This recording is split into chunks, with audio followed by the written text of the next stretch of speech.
This is the Cho. Man, he's got like 3 solid targets. But he just has to go through Yaoi. There we go. Finally.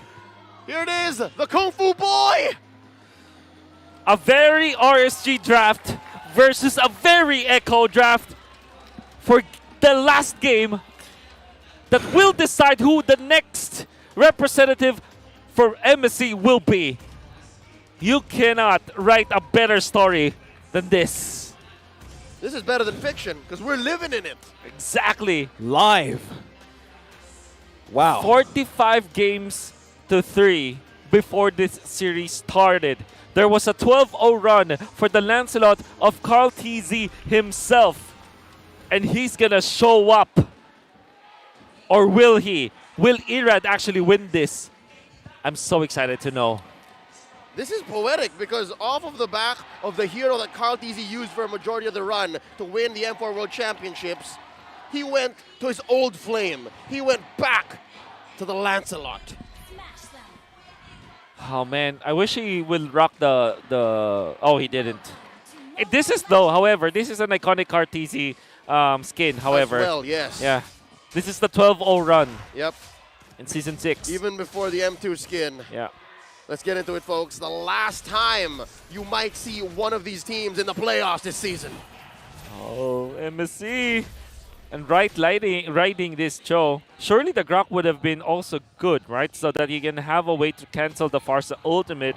But at the same time, the elimination factor with this Cho, combo it up with Eman, man, Light Cho and Eman Beatrix. That's a championship winning strategy. Match made in heaven. Exactly. We're seeing it right before our eyes. Still a quiet start here. Very quiet. For the first minute of Echo and RSG. Similar to Game 4. This is how it was. It was quite a while until bodies started to drop. Yeah. So Carl TZ wants to visit the bottom lane first, and Eman's going to be prepared for it, as Light is also there, looming in the direction. By the way, Irad onto the top lane, where the XP lane is. Just a mirror start. Yeah. Grab going down, both of the gold lane. I love how quiet is this going. The tension is just building. Tension is so much. Yeah. And this happened on day 2. Oh my. The seeds were planted then. Oh my. You see, there's so many things to talk about for sure, right? But we are, I guess it's fine for us to be at full spectator mode here. That's all I want to do. Same, hard same, bro. I mean, Watch. I can light up all of the analysis for Okay. everything. Sanford has some eyes on Irad. Now Thorn Rose being used to poke and escape, but now Light is trying to look for Carl TZ, who will make this first objective. Taken down by Sanji with the manipulation, plus now 1-to-1 kills. And the kick follow-up, and RSG is trying to take Yaoi down, and Irad secures the kill. And that is the kick, the value that you get out of the Cho.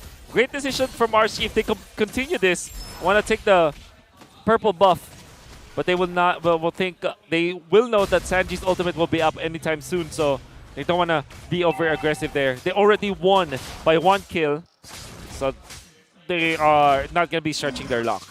Yeah, that was an odd exchange.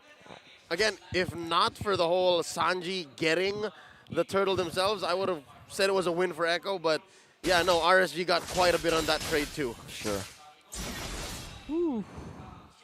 Meanwhile, on the pressure down bottom, Light. Oh, Yaoi misses that jump. Just trying to check in on who's on that bush, the long bush that we're talking about.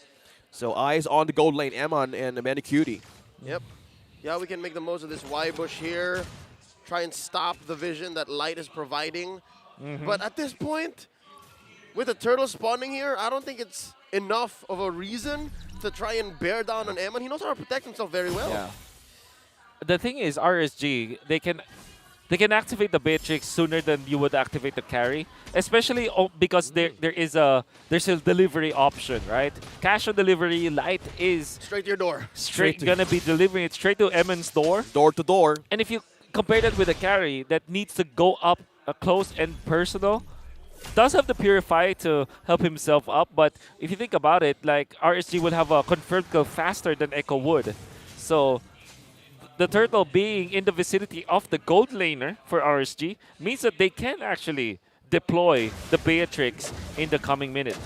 That makes total sense why Yaoi is always with the gold lane to amp up something from Benny Cutie. Now Carl TZ. Go for the pull. Okay, Exhort. There's now Sanford trying to box out 3. Now Yaoi's looking for someone to jump for the setup, but now what's the delivery? It's Carl TZ securing the turtle now. Nats. Will he make something out of the final slash? Yeah, that is 2. Catching Sanjin, Carl TZ. Now Emma takes down Yaoi. And that's 2 members down for Echo. Very expensive turtle for Echo. Yeah. They lost 2. They got the turtle anyways. So there's a little bit of an economic damage. However, RSG, because they can transition into the bottom lane and Exert already popping the Nova so that the full turret shield will be taken out by Eman for more gold, that means that they definitely had the better trade-off in that exchange. Yep. The Raiders are happy to see the outcome of these engagements so far, 5 minutes in. Something to note as well, Sanji and Benicudi respecting very much the threat of activation that Light and Exhort and even Nats present. Hell, even Irad. So yeah, this choice of coming in with the Purify might be stonks, but there is this one downfall. Yeah. It's telegraphed. You know that when they decide that this is our box, this is where we fight, that's it. They're committing to it. That's right. Okay, so there's pros and cons to it if ever they miss a chance. Okay. There's no push going to be happening for Echo whatsoever into the bottom lane. Great defense from RSG. And up top, that's going to be Nats to defend against Sanford. Both XP laners 0, 1, and 1 up to this point. And both of them play a critical role.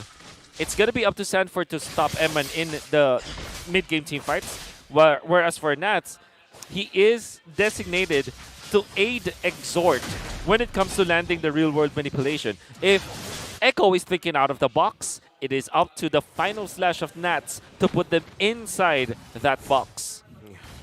A deadly combo, as we discussed, or even translate. A lot of tools to set it up. Yeah. Oh, concealed play by Yaoi. Checks in. Y-Bush. Jumping on Irad. Now he catches 1, now commits the ultimate. Fellow airstrike now being used on 3. Now Eman, he's still freeing it onto the back lines, but now he's being stunned. Bravest Fighter connecting onto 1. Sanford secures the kill, and Light now with a follow-up onto the turret. Sanford's now trapped in the defenses of RSG, and Yaoi secures that one. And Echo is still now biting back. 3 members down for RSG. 40 lives. They take the turtle. They take the turret. Trade it off for Nats pushing up top. Oh my, the tug of war that Echo and RSG are just pulling through. The moment that RSG let go and showed some signs of weakness, Echo just pulled it back heavily. They took the turtle, they took the mid, they took the bottom lane turret, and they took a kill onto Eman. And it's all because of Sanford's opening. The moment that we said that his role is so critical, he is the designated killer on to Eman's Beatrix, he delivered. Bloodlust Axe to keep himself alive and made sure that he was on point with the timing to take out the Beatrix of RSG. Man, you could have sworn his Bravest Fighter is longer than most, about 4 or 5 inches. Agree. Oh! No, they're committing. 5 on 1! They're committing to 1! To just take down Sanford. Oh, Cartesian can cancel all of this. Oh, can cancel. Nats recall has been cancelled. Now Irad. And that means a push up top. Oh, look at that. Benicute is just doing business up top. He's trying to split the attention of RSG. That's the Thorn Rose onto the goat. That's the push. Delaying everybody to go home. Dude, Sanford for 2 turrets? Stonks. Oh my god. Echo with Mitch as the manager. She's taught everybody from Echo how to manage their expenses. And, you know, the trades are so good for Echo. Miss Mitch Liwanag, a veteran of years in the esports industry. She was once a player back in the day. And boy, oh boy, has she whipped these boys into shape. That's true. Great combination of tough love and not tough love. No, she understands exactly what they're going through. Exactly. The true and good parenting stuff. That's a hell of a combo. That's why they're world champions, no doubt. Ho, ho, ho. So yeah, guys, what you're saying earlier about that how the setup of RWM will work. Oh, are they forcing it? Okay. Ultimate from Light. Now they caged in one. Well, Eman is trying to be isolated. And look at that, Nats run into the middle, but now the damage of Benny Cutie is too much for Nats Entertainment, and he falls down. Sanford survives with a slither of health, and Echo is here, still taking this Lord. Light will not go home just yet, but Irad here face off with Carl Teasy, a showdown on who might get this, but no, it's not the Lord. It's three members. Oh my God, peeling them back to their own base. Signed, sealed, and delivered. Carl Teasy gave him an autograph. Oh. What was that? I think Manjin mentioned something along the lines of, when you were still playing Mia, I'm already a legendary Lancelot. That is the translation. And by the way, Carl Teasy, before that fight started, he was 3 levels ahead of Irad. And this is a combination of Echo activating Carl Teasy with 5 assists and the fact that RSG are grouping up together. Carl Teasy had a lot of fire for his own, which meant that he will have more EXP compared to Irad, who had to group up for his team. The fact that RSG aren't converting into kills meant that there will be no bonus for Irad to join those fights. And in that Lord fight that we saw, when Nats went in and went for the final slash to go with a combination of the real-world manipulation, Echo's decision was, okay, let's punish Nats as soon as possible. So far, Echo's game plan, what they're going to do with this 6K gold lead about 10 minutes, 40 seconds in, is to choke out RSG. They're not letting him out of the base. No, nobody's going home. Nobody's going out, rather. But there's a push up top, though. The clear of Echo right now is keeping RSG Slate Philippines busy on what to do. It's just 11 minutes. Yep, and here's Carl Teasy's tempo. We keep noting when Irad builds at War Axe, this is where Carl Teasy gets his. Yeah. Great hold from RSG, not losing one of their inhibitors. Solid defense. Very important at this point in the match. If there's one thing that we know for RSG, if they have found their opening, they can come back. That is what we saw in games number 3 and 2. Even when they're trailing behind, they can find an opening. This time, it's much needed for the RSG squad. That's right. It's not impossible that with this lineup, with the tools that they have drafted themselves with, that they get a comeback. We've seen it happen in this very series. Raiders hold out. Your team knows exactly what they're doing here. Okay, Echo is still on the lead by just looking at the items on our screen. The only that they can depend on damage here is Eman. Is the one richest goal that's been earned in RSG. Now, who could be the possible second player here that could add more to that damage? At this point, I'd say it's Exort. Oh, but wait. Wait. Way of the Dragon being served in fresh and hot to RSG. Irad secures the kill. Was Yaoi in too deep and getting information? Too deep. Absolutely too deep. Yeah, Echo got nothing from that. Yeah. Fortunately for Echo, Lorde is going to be 26 seconds.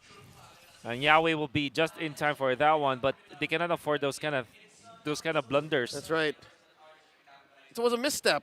They didn't trip, not completely. They didn't face plant themselves, but they could have done without it. Yeah.